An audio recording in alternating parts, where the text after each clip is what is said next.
Shalom, today is March 24th and we're on day 335 of the war in Israel. I'll start from the cartoon this time, what Israelis are reading in the newspapers. It is Ali Khamenei, the supreme leader of Iran, in the nuclear weapon complex, as we see. And he's telling the workers, you can continue, atem יכולים להמשיך, הם עסוקים עם היועמ"שית. You can continue to work. They, meaning Israel, they are busy with the Attorney General.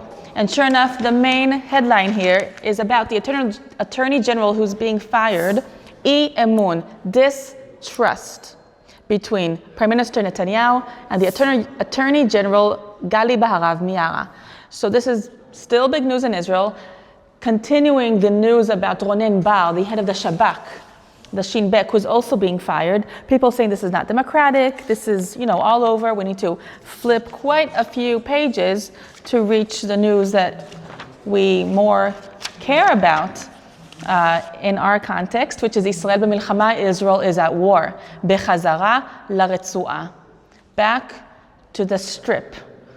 In Israel you say the strip, and it is the Gaza Strip.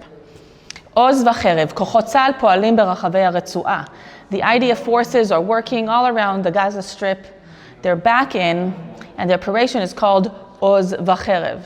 Oz is strength, cherev is sword. That's the name of the operation, the current one, since the ceasefire has ended.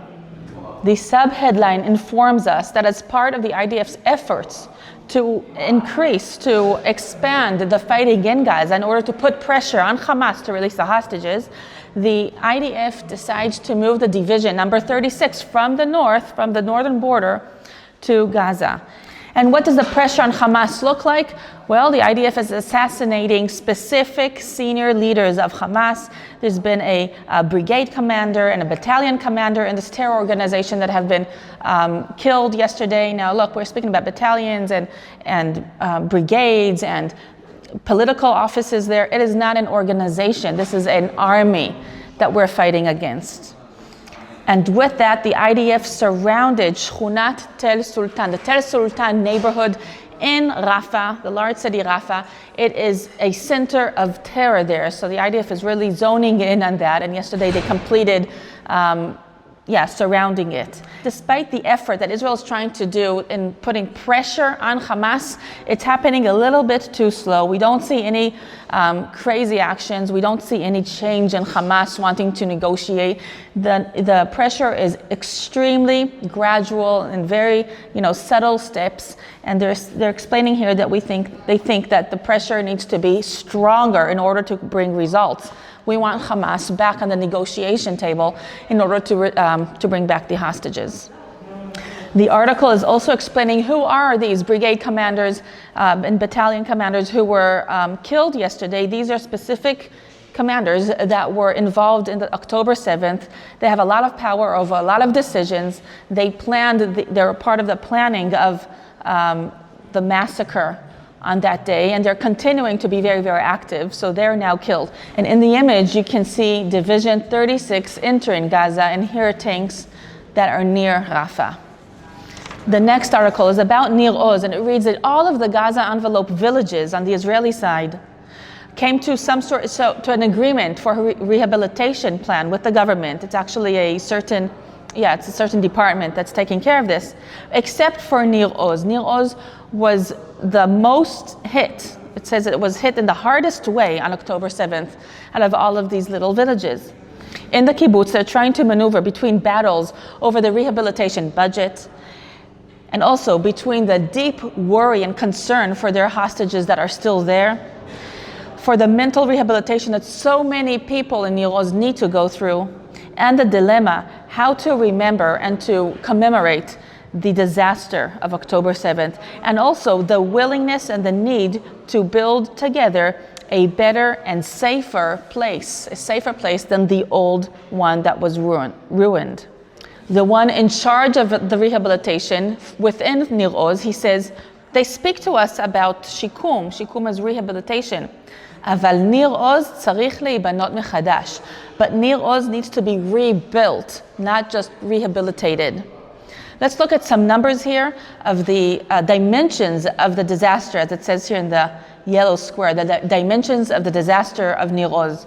28% of the Nir Oz residents have been or killed or kidnapped. 10% of the children of Nir Oz were killed or kidnapped. 90% of the children from age 0 to 6, one of their family members have been kidnapped or killed. 14 residents of Nir Oz are still in Hamas captivity. I'm continuing. All in all, the houses at Nir Oz are 229, but 93 of them need to be completely demolished in order to be rebuilt. That's how hard they were hit.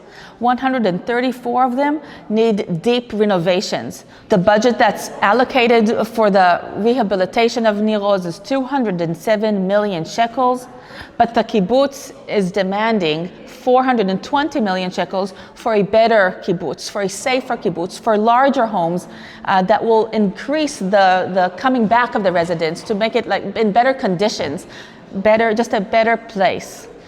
Here's Margalit Moses. She's a resident of Nir Oz. She was also captive in Hamas in Gaza, and she's back.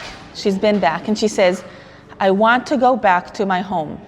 אני אוהבת את המקום. I love that place. אני אוהבת את הגינה שלי. I love my yard. את המרחב שלי. I love my space.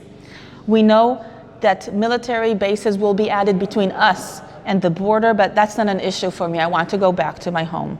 This is what Margalit Moses answered when she was asked, will you go back to the home from where you were kidnapped into Gaza? Don't you have mixed feelings? Well, she is so resilient and so strong to go back to where the worst had happened. God bless her. So, to end with a special edition here, Keith Siegel's pancakes. You may have heard of them. Hayu Regaim, here's Keith Siegel, who was in captivity for almost 500 days. Hayu Regaim bashevi, shefintazti al arukhat pankekim mishpachtit. There were moments in captivity when I fantasized over a family pancake meal. So let's open and see that short interview with him. And in this beautiful image, we see Keith Siegel freed, released, with a smile, with his wife Aviva and his daughter Shir, and Keith Siegel's famous pancakes. Hayu regeim bashevi. There were moments in captivity that would close my eyes, and I would imagine my family with me around the table. Keith Siegel continues, Bashevi, ochel haya mitzrach nadir me'od. In captivity, the food was a very rare commodity. He was released after 484 days, and one of the things that held him together were the thoughts of the pancakes that he loved to make for his family. His pancakes became a famous recipe around the country, a country that waited for his return. But also when he's home, it says that he does not forget the ones he left behind. He says, I am very worried. There are 59 chatufim. 59 in Hebrew is chamishim v'teisha. Chatufim is hostages. Some of them are alive and some of them are suffering day after day, hour after hour. Our responsibility is to do everything we can in order to get them back home as quickly as possible. He says, Hur'avti ve'uneti fizit v'nafshit. I was starved and I was tortured physically and mentally. When the war increased, the terrorists that held me treated me in a worse way, in a more cruel way. They kicked me, they spit on me, they held me with no water, with no light, and with very little air. We are so happy he's home. So we'll be adding the recipe down below of Keith's pancakes in the descriptions below. And it says here, Keith, in every recipe in the world, there is some sort of secret ingredient. What is yours? His answer is this: ahava, love, optimism, and hope. Those are my secret ingredients. If you put all of those, the pancakes turn out to be the best. So, bon appetit. I want to go and make these pancakes right now.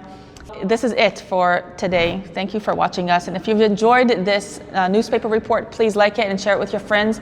For more news, go to allisrael.com and follow us on our social media. I'm Rotem Magen for All Israel News.